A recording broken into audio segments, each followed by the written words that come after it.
Well, we speak on a day when Herbalife, the main sponsor of this particular summit, has completed 22 years of operations in India. So that's a milestone, and I'm sure that John would be very proud of achieving that milestone. John, thank you for speaking with me today, and it's always a pleasure to interact with you. Namaste, Rahul. Namaste. Great to hear your voice. I know it's very early, very late where you are, California, if I'm not mistaken. That's correct. We're speaking not long after we celebrated our 75th Independence Day, and we are looking ahead now to the next 25 years in terms of aspirations, opportunities, and growth. What's your own vision for India now that you've completed 22 years? What's the next 25 looking like? Well, first of all, let me just join you in congratulating the entire society of India, the country, for this momentous occasion. 75 years post-independence. You now have the ability to kind of look forward to that 100-year mark. I will note, however, with great respect, that civilization in India started 4,000, 5,000 years ago, and this journey towards your destiny has continued through many changes and many kind of administrations. And it's always been a journey that I believe has been marked by a strong culture of entrepreneurialism, of creativity, and of a striving for excellence. And even today, as I think about what the future holds for India, I'm just struck by the deep-seated roots in its culture, in its ethics, in its principles, and I'm excited. I couldn't be more excited as I think about the future. It's one of the fastest growing economies. You have created and nurtured one of the fastest growing economies in the world. And what's exciting about it is there's a sense in kind of the modern era that you're only just getting started, that there's so much more to come, that for those that are a part of this journey, there is great reward. We are, as a company, as you mentioned, we've been in India for 22 years. We're honored. And we're proud of the fact that we've been we've been able to join India in that growth that you've experienced over the last 75 years. I do want to call out with great respect and admiration, obviously, the Honorable Prime Minister Narendra Modi. He and the central government, but also state governments across the country, their policies, I believe, are absolutely at the center of this amazing period of growth that we've seen in India. And I have no doubt that if they continue to be governments and leaders that nurture entrepreneurs and the business environment, that the future of India is going to be something that I don't think any civilization around the world has ever seen. And I know that I sound a little over the top. I sound perhaps a little exuberant in my support, but I have the experience of looking at the 95 countries that our company is in. We're in 95 countries around the world. The company as a whole has been around for 42 years. And I get to compare what I see as I travel the world. I've been to India many times, and I must say, I wish I could be there right now. That sounds like an amazing, you just had an absolutely fantastic conversation with the minister. I wish I was there in person. But I do want to note also that this notion of Atmanirbhar Bharat, this kind of self-reliant India, I think it has the potential to truly accelerate the business environment and the growth of your beautiful nation as we look to the future. We're committed to doing whatever it takes to play our role, to play our part, but to just kind of summarize, I have a vision that says India one day, at least within my universe, the universe of Herbalife Nutrition, could very well become one of our biggest markets. Of the 95 that we're in, we see India on a track to becoming probably one of our top #1 or #2 markets in the world in the not too distant future. I congratulate all of you for that. Thank you. I'm sure that's appreciated. And John, never fear. we like people talking in exaggerated terms about our country. Why not? And it's actually global leaders like you. When you make that point, you actually talk up the India growth story, which is really what we're trying to hard sell internationally. And if you would ask the government, that's really what they're trying to do. So it's nice to get a refreshing perspective from outside that India is still really the place to be at, the place to invest. So we take certainly no offense, John Agunobi. Be the ambassador for this country that you are. Anytime. That you are. It's an honor. It's an honor. Well, let's move a little forward. As you've said, yes, India is one of the world's fastest growing economies. So it's a democracy. What are some of the key ingredients big companies like Herbalife and among others look when they seek to expand in a country like India? When they say, okay, look, we're going to invest millions here and we're going to be rewarded. What are some of these factors? Yeah, well, they're the obvious factors that are touted by the World Bank and by others. Political stability is important. The democracy is, I believe, one of the best ways to assure the stability, political stability of a market, and India has that, a very strong democracy and political stability. Obviously, security and the rule of law. These are things that are important for any business and not just global businesses that are working within your shores, but also for small businesses within the country. I believe security and the rule of law are also important, and India is noted for both. I think the other thing, of course, is a regulatory construct that is both protective of consumers. Your speaker before me, the MP, was very clear in the role of government in protecting the people.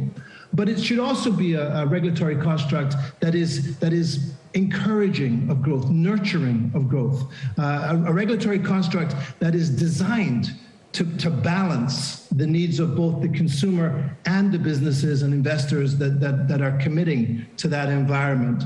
You know, when all is said and done, yours it's not quite perfect, but it's close. Right? There's always an opportunity to make things better. And it is a community, an environment, a situation that is evolving. And I see it evolving in the right direction.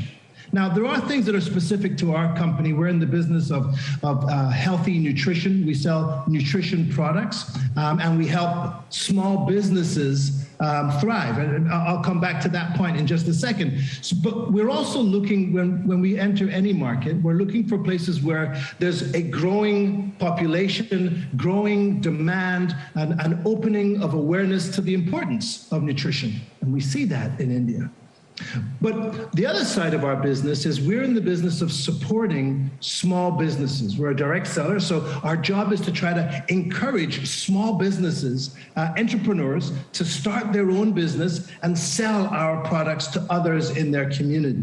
And in doing so, we try to unleash the natural economic power of a society, of a community, through small micro enterprises, micro entrepreneurs.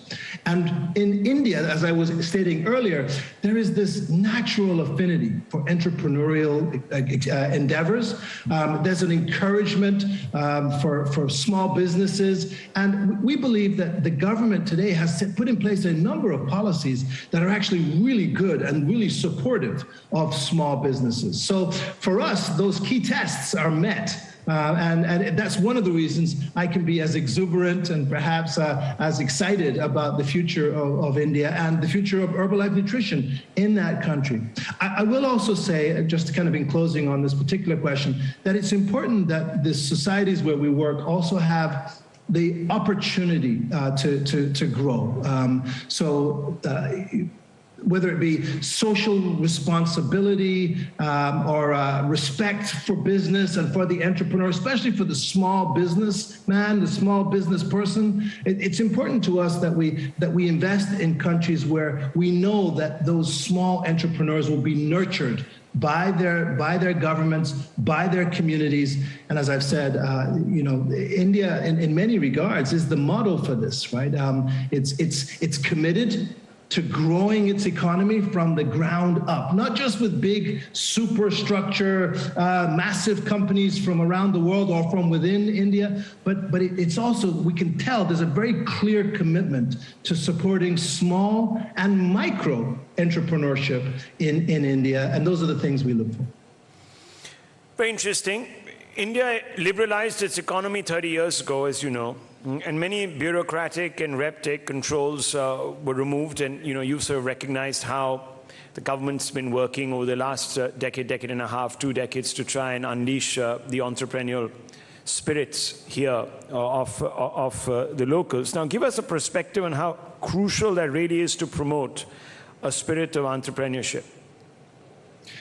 Well, it's not just the spirit. I mean, there are very real and practical things that have to be promoted as well. Infrastructure, for example. You were talking earlier about a free and open internet. That's an important part, especially in today's entrepreneurial kind of universe.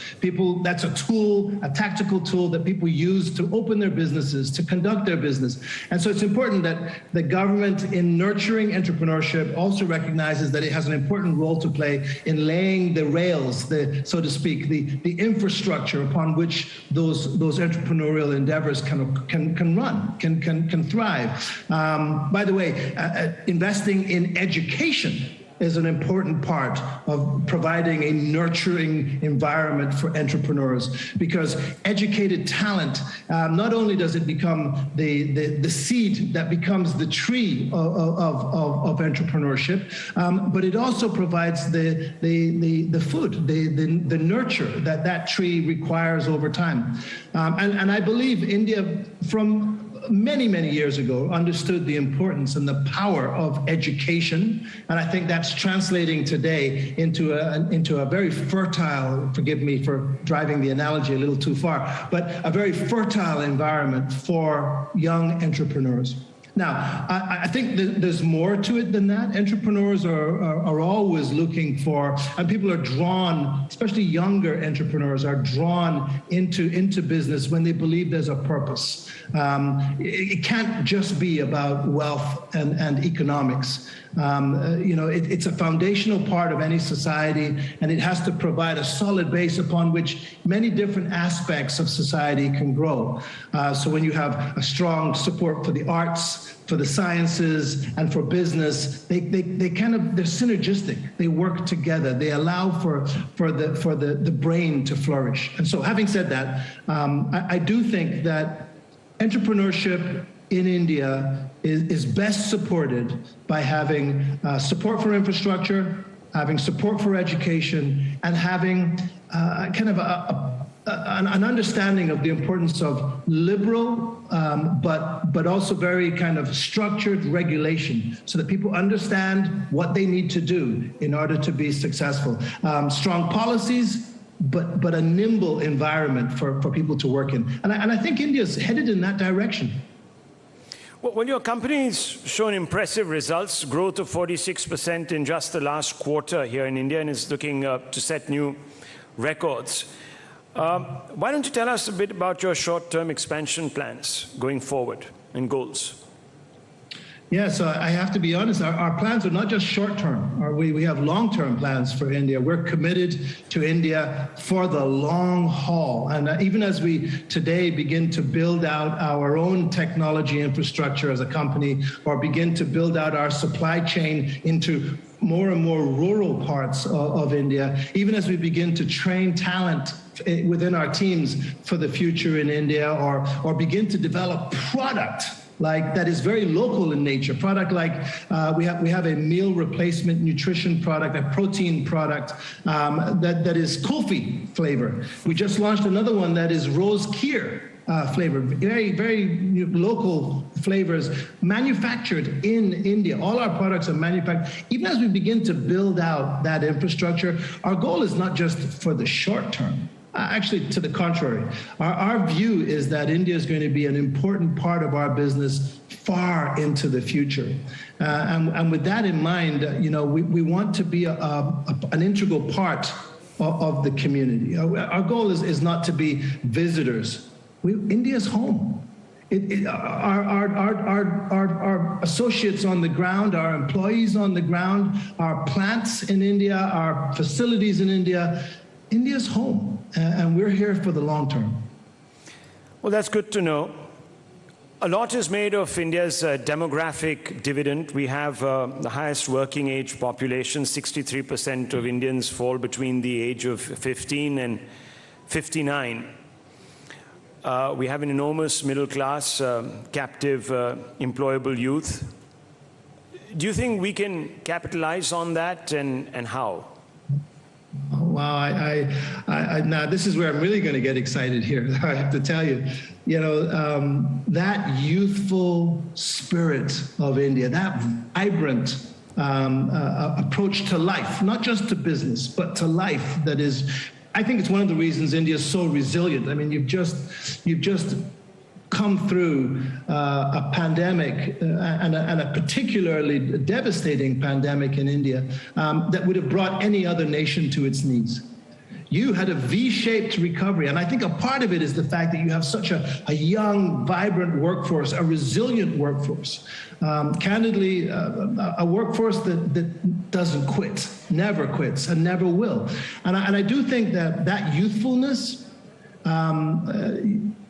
I think it's what's going to drive the next big wave of growth in India, right? These are young people that are striving to build lives for themselves in the right environment from a standpoint of regulatory and infrastructure. I think they will unleash their natural potential on the economy in a way that drives it in ways that you could never do from the outside. It's going to happen from within. We're particularly excited by the fact that that youthful workforce, 15 through 59, that sweet spot, there's so many people in that group that are trying to build businesses for themselves, for their families, and for their communities. They're trying to create healthy communities. By the way, the youth of the world are a lot more aware of the importance of health, of nutrition, of fitness, physical activity, all of which I think are going to make for expanded opportunities, business opportunities in those fields. I know that it's also true that the younger generation, it's a lot more equal in its growth, right? So both men and women, young girls, young men have equal opportunity to kind of build a future for themselves. I actually think that India is blessed with the youthful kind of demographic. You combine that demographic with empowering regulation and support from government and education, and I think anything is possible. It's funny, you already look at what we're talking today about India's independence and 75 years in and 25 years from now, and I'm beginning to realize India's become a global player. It truly is. It's not just about its own internal growth and development. India's beginning to influence other countries around the world in a dramatic way. And I think a part of that is because people are traveling the world. That youthful kind of vibrant approach to life is causing people to travel and influence others, to acquire education and come home, to grow business within India, whether it be in technology or in other spaces. The digital transformation of the world, I think, is going to be led by India that youthful demographic that's so comfortable with technology begins to take it places no other country can. So I think, candidly, my company, Herbalife Nutrition, is lucky and blessed to be a part of India's growth at this time. I think it's a blessing, a total blessing, to have the kind of population, the demographic that you have. A blessing, yes, indeed, and I think that's an important point, but it can all turn very quickly, can it not, if we don't grow at the requisite pace that we should, because that will then become a liability, the huge working population, and trigger unemployment fears and societal unrest, and you know how that goes. So can you stress how crucial it is to nurture entrepreneurial culture in the country's south? Yeah, so I mean, obviously, having a population that wants more, that is hungry for more and that is striving to make things happen, and then not having jobs, you suddenly have a rift between aspiration and reality. And I do think, as you point out, that making sure that growth continues, that there's no stalling of that growth, that everyone sees an opportunity that they can fit into, is an important part of the stability that you need to see for growth to continue uninterrupted. Obviously, education is a big part of providing for that youth, but then making sure that there's a bridge from education into jobs that feed the family is an important part of every policymaker's, I think, responsibility. You know, you think about that empowering youth actually helps create jobs. I love the fact that this notion of micro-entrepreneurialism and small businesses, it's a way for the youth to bridge that gap themselves. They're not a big company to give them a job. They can create their own jobs, their own businesses. Small, true, but giving them the ability to not only feed their families and to meet their own personal needs, but also allowing them an outlet for their creative juice, for their desire to create and grow. And so I do think it's important that, in addition to being an economy that welcomes large employers, large manufacturers, and helps create within the economy big employers, the government and society also needs to be in the business of promoting small, independent entrepreneurs and businesses, from a shopkeeper to a farmer to a taxi driver.